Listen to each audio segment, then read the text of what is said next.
would Japan attack like USA, which would be a lot more costly? Isn't that what Hitler did with Russia and then Britain? Okay, those are excellent questions, all right? Anything else, Abhinav? Yes? As far as I know, and this is according to the movie Pearl Harbor by Michael Bay? Yeah. I don't know the movie. Do I need to watch it? It's Michael Bay. Maybe it was in World War II. No, Yeah. Anyways, like according to that movie, Japan attacked Pearl Harbor because the Americans stopped shipping oil, and they only had like a few months' supply of oil left. Right. So I'm assuming it had something to do with if they attacked American territories and took them over, they would have a bigger supply of oil. Of course. And this is exactly the answer to your question, Natalie. But I mean, the isn't reason more that... far-fetched, though? Okay, so you're saying that I'm making a far-fetched logical jump. Okay. So according to Abhinav, and I think there's a lot of evidence supporting his suggestion, and you can find evidence in Akira Irie's book, which is The Origins of the Second World War in Asia. Does anybody have it?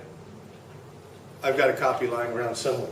Okay, and according to Abhinav, the reason for Japan launching the attack on Pearl Harbor in particular was because of the American oil embargo. And if you dig into what caused the strained relationship between the United States and Japan in the 1930s, my argument is primarily it was Japan's war against China. And ever since 1937, and in particular since news of the rape of Nanking started to hit American newsreels, the relationships between the United States and Japan were going downhill. Now, there are many, you can go deeper than that. I mean, you can go back into the 1920s if you wanted to, and some historians do, and say the root of the problem was the Washington system, the Washington Naval Conference of 1922, or even back before that when Japan proposed a racial equality clause at Versailles, and the Americans joined the British, who were primarily following the lead of the Australians, and rejected it and said we will not have a racial equality clause. American immigration policy, which passed laws against the Japanese Americans in 1924 and said that anybody who immigrated from Japan could not become a citizen. This string of insults against the Japanese from Western powers, which is exactly how militarists within Japan framed the question, the corrupting influences of the West, these were the things that caused the strain in the relationship between Japan and the United States. However, what I'm arguing is the real issue that led to something like the oil embargo, and again, read that book if you want more detail about this, was the war in China, because that was the causes of the diplomatic problems that were happening in the late 1930s between Japan and the United States. So what I'm saying is the war in China was essentially the problem, and that this caused the United States to start by embargoing things like precious metals and minerals and stuff like that, and eventually to put an oil embargo on Japan. Now, once the U.S. put an oil embargo on Japan, it could no longer prosecute its war in China because it did not have the material to actually fight that war, which, of course, was the intention of the embargo, right? So once it got to the point where we no longer have oil, we no longer have materials with which we can fight this war in China, what were the courses of action that the Imperial Japanese Army and the Imperial Japanese government could take? Either give up the war, or what? Why don't they just give up? Well, why don't you just give up? I mean, tell that to any army that's losing. It's not easy just to give up. It's an enormous, you know, if you gave up.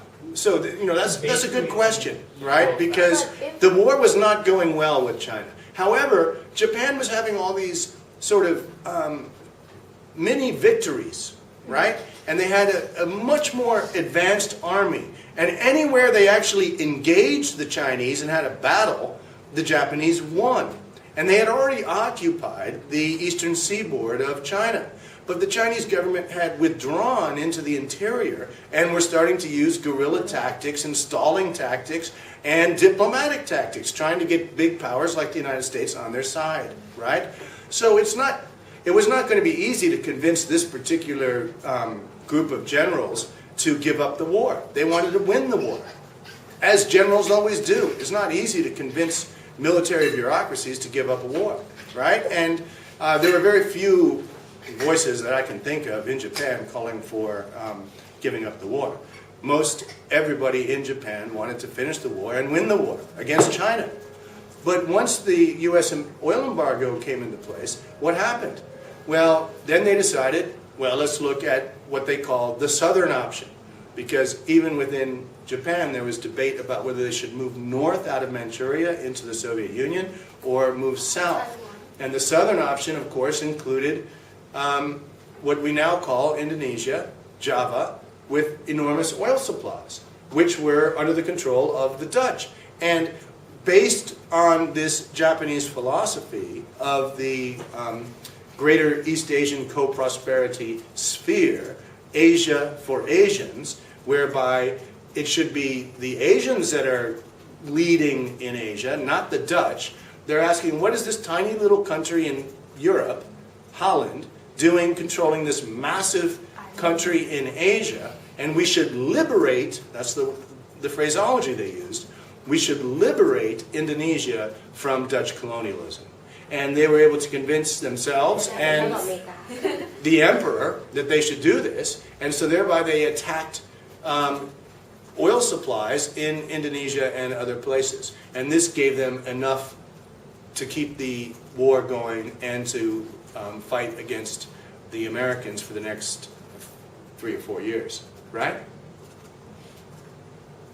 Any other questions? Did the Japanese actually run out of oil towards the end of the war? Towards the end of the war, they not only ran out of oil, they were running out of food, okay?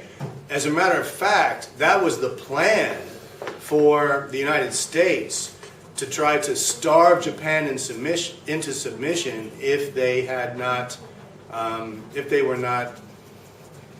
did not surrender after Hiroshima and Nagasaki. Yes, to answer your question shortly, yes. And this was a big problem in the fields of operations. And if any of you are interested in like Japanese film, there's a lot of films on this kind of stuff. Essentially, what the commanders did was just abandon a lot of their fields and the troops. A lot of their troops in the field, not fields and the troops. A lot of their troops in the field, particularly in the Philippines, because they simply had no more fuel and no more ways of connecting to them. And of course, there are legendary stories about Japanese soldiers who were found in the 50s, 60s, and even into the 1970s, hiding out somewhere in the Philippines, still thinking that they were fighting World War II. Right? We have one more AQ. For years, coming on the street, random people for no reason. Yes. So there's one in the Philippines.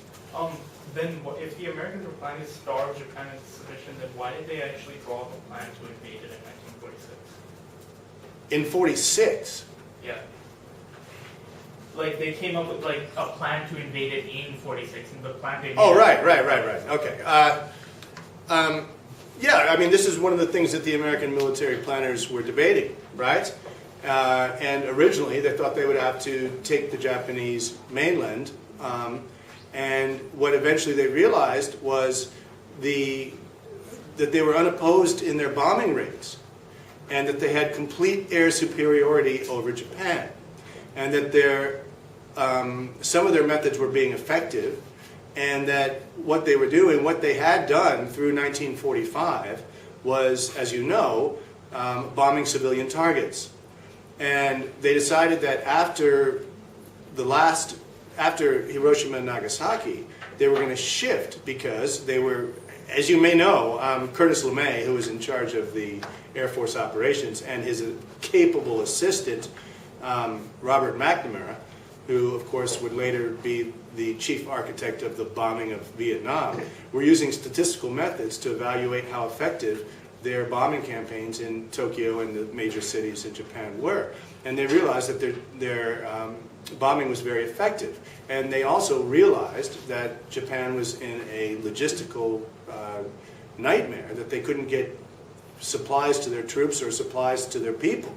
And so they realized the thing for us to do now is to shift our bombing strategy from bombing the cities and instead to bomb the infrastructure and the roads and the bridges and the ports, etc.